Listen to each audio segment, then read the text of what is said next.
Bueno, tal lo prometido, amigos, aquí estoy para escuchar las preguntas que tengan ustedes, pero también las que pueda responder con total honestidad y sinceridad como siempre. Así que adelante, he recibido no menos de 500 preguntas. Hay algunas que se repiten, por supuesto, así que hemos seleccionado aquellas que tienen mayor interés. Hay otras que son bastante particulares y me exceden, por supuesto, ustedes entenderán. Así que vamos. Carly pregunta si nos encontramos ante un error de los gobernadores que subestimaron a Milei o no tanto. La verdad, Carly, que no lo sé. Es probable que gran parte de la política argentina esté trabajando con el manual tradicional. Aunque esto no esté escrito en ninguna parte, la cultura política, y esto comprende a todos los partidos, va incorporando códigos de respuesta, códigos del deber ser, códigos que no se tocan. Esto es en gran parte lo constitutivo del concepto, interpreto yo, de casta, ¿no? Más allá de los gobiernos, más allá de los tiempos, más allá de quién esté en el gobierno nacional y en los gobiernos provinciales. Yo creo que lo que se ha actuado, lo que se ha hecho es actuar con el manual tradicional, pensando que un gobierno nacional tarde o temprano, con la minoría que tiene parlamentaria, iba a tener que negociar y los gobernadores iban a lograr una gran tajada en esta negociación. Pues hasta ahora el manual tradicional no está funcionando con Milei. Bueno, esta pregunta siguiente está relacionada, es casi una subordinada de la primera. ¿Cómo pienso que van a reaccionar los gobernadores internamente? Hay diferencias de carácter, de posicionamiento geográfico, depende qué provincias de las que estemos hablando, cuán dependientes de las arcas nacionales sean. Hay provincias en la República Argentina que dependen de las transferencias nacionales, como las del noroeste en términos generales, en forma casi plena. Me parece que hay muchos gobernadores que frente a semejante determinación, imprevisibilidad en las conductas del presidente, estarían queriendo dar vuelta atrás el reloj, ¿no? Y volver una semana atrás. No lo sé. Hay otros que están buscando alianzas conspirativas, redoblar apuestas. Esto es una caja de Pandora, como lo he hecho desde el primer día, y vamos a tener que ir sopesando las conductas y las estrategias día tras día. Mucha gente me está preguntando qué pasó ahora que se rechazó el DNU. Es entendible porque técnicamente acá hubo una avalancha por parte del gobierno. Primero un mega DNU, un decreto de necesidad y urgencia, y luego vino la ley OMNI, que son complementarios.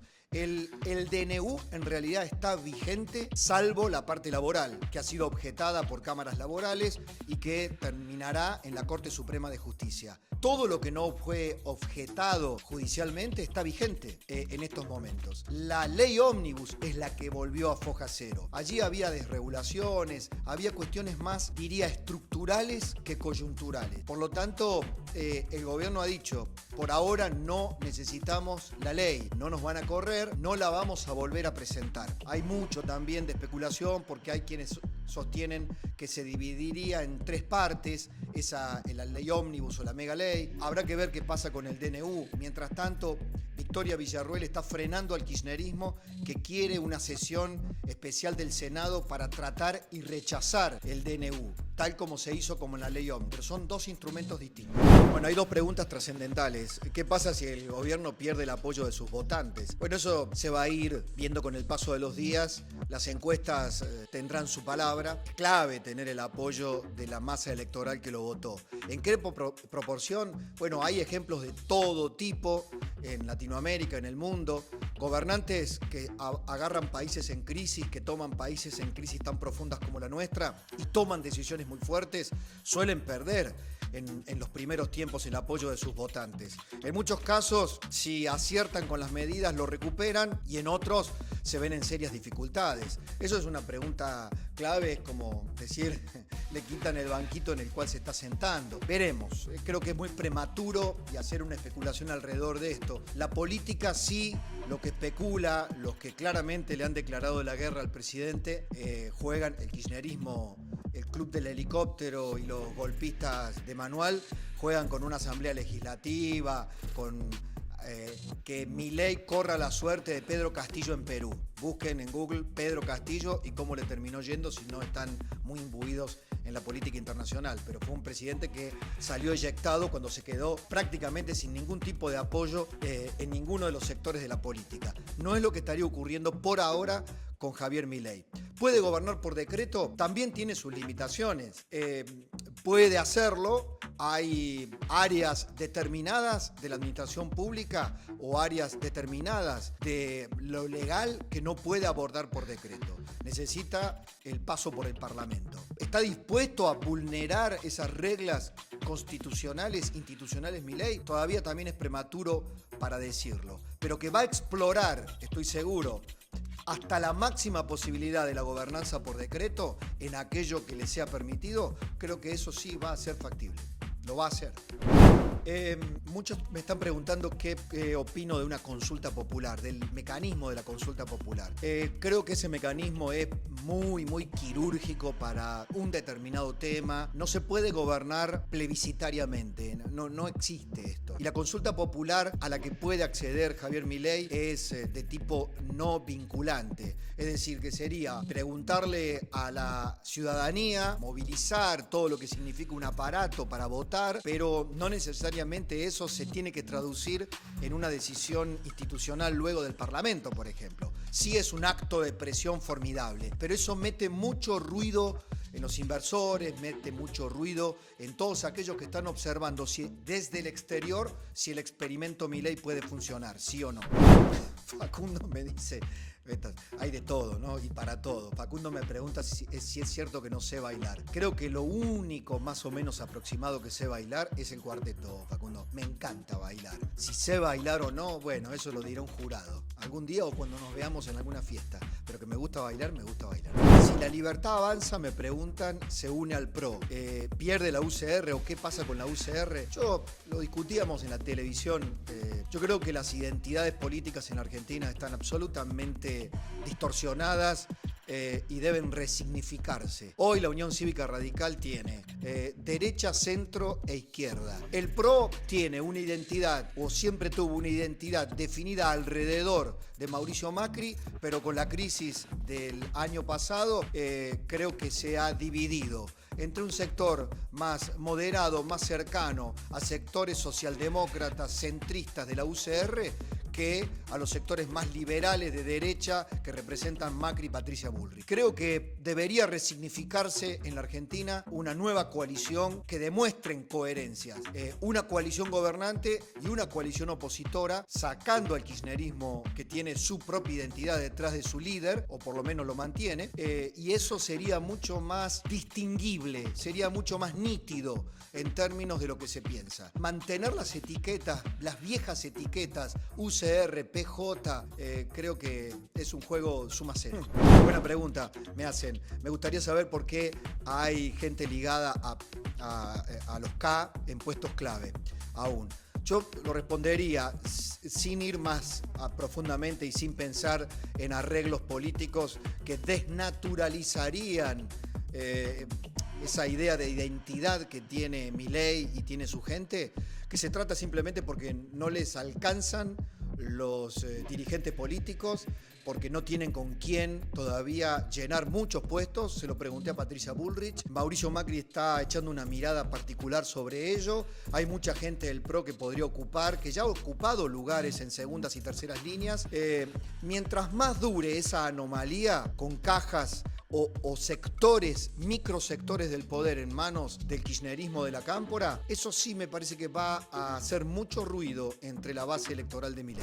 Me habla un empresario pyme que tiene denuncias laborales inventadas, bueno, la industria del juicio, todo lo que sabemos que es una pesadilla verdadera para cualquier emprendedor, para cualquier pequeño empresario mediano. La reforma laboral me preguntan sobre la reforma laboral. Bueno, esto que ha trabado, eso sí que es casta. Hay casta en la Cámara del Trabajo a nivel provincial, hay casta en las cámaras del trabajo a nivel nacional, hay una casta muy enquistada en torno a las reglas de lo laboral. Y esto ha tenido que ver con nombramientos que ha hecho el kirchnerismo a lo largo de 20 años para montar allí un campamento de resistencia. Sin flexibilidad laboral, sin reforma laboral, creo que cualquier desregulación de la Argentina, cualquier apertura económica para que las empresas sean competitivas, crecimiento económico verdadero, es imposible.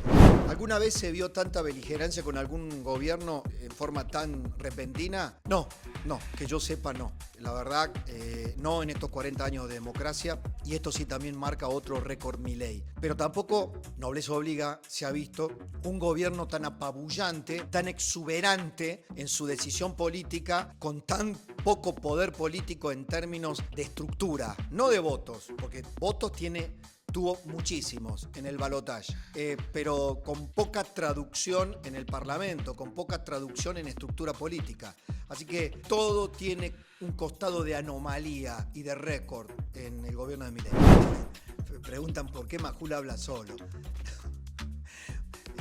No me pregunten por el estilo Majul porque es único, irrepetible y se ha mantenido así a lo largo de muchísimo tiempo. Por más que lo discutan o lo critiquen, es Majul. Y es una marca registrada en la televisión y en la radio. Bueno, me preguntan por la situación de los jubilados, me preguntan como casi la cuestión más angustiante, y tengo que decir aquí, y aprovecho también para plantear que gran parte de, entre comillas, el éxito financiero en el superávit que ha logrado, que está de alguna manera propiciando como gran noticia el ministro Caputo, tiene que ver con la recesión, con el frenazo que tuvo la economía y la licuación de los ingresos en pesos. El nivel de los salarios ha caído en su poder adquisitivo casi a niveles, no digo de 2002, pero la curva se está pronunciando hacia ese récord. Por lo tanto, claro que están sufriendo los jubilados, están sufriendo los asalariados. La gran diferencia es que Milei dijo que esto iba a pasar. Estamos ante el sufrimiento del paciente a la cual el cirujano le advirtió que la operación iba a ser dificilísima y es doloroso. ¿Hay alternativa a este dolor? Bueno, son 20 años de kirchnerismo que probaron de la misma medicina y lo que fue generando es un empeoramiento de la enfermedad. Por lo tanto, ¿hubo momentos mejores para los asalariados en estos 20 años? Sí. Para los jubilados, sí, pero provisorio. Eran como engaños de médicos brujos, ¿no? Que era pan para hoy, hambre para mañana. Veremos si se puede recuperar la economía. Todos los asalariados, cuando se logre una estabilidad monetaria con una confianza en la moneda propia, podamos restablecer un poder adquisitivo digno.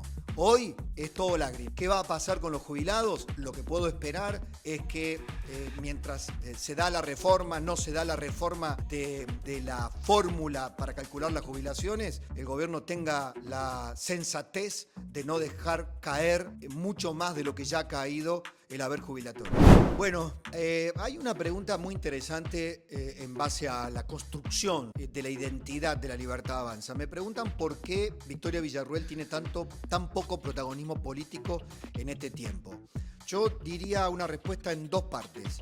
Primero, porque en los primeros días hubo escarceos a ver si le vaciaban una promesa que había tenido Milei para con Villarruel de darle el sector seguridad, como de lotear con la vicepresidenta electa una parte del gobierno. Cuando comenzó a designar a sus ministros, Villarruel quedó directamente ligada a lo que es su función en el Parlamento, presidiendo el Senado. Ha tenido de las 4 o 5 actuaciones clave para domar, un verbo que se está usando mucho en este tiempo en las redes, para domar, para frenar al kirchnerismo, ha tenido un protagonismo claro. Y me parece que también ha buscado, digamos, un perfil más bajo para que no haya tanto ruido como si hubiera hay quienes quieren poner a ella rivalizando con el presidente. Me consta porque he indagado al respecto y me han dicho Victoria Villarruel no quiere aparecer rivalizando con el presidente, ni mucho menos, ni alimentar eso que a veces viene de los alcahuetes que rodean al poder. Yo creo que además, porque la ley ómnibus no llegó al Senado, y la ley ómnibus llegando al Senado la hubiera tenido a Villarruel, y cualquier ley que llegue al Senado la va a tener como una protagonista directa, no me cabe la menor duda.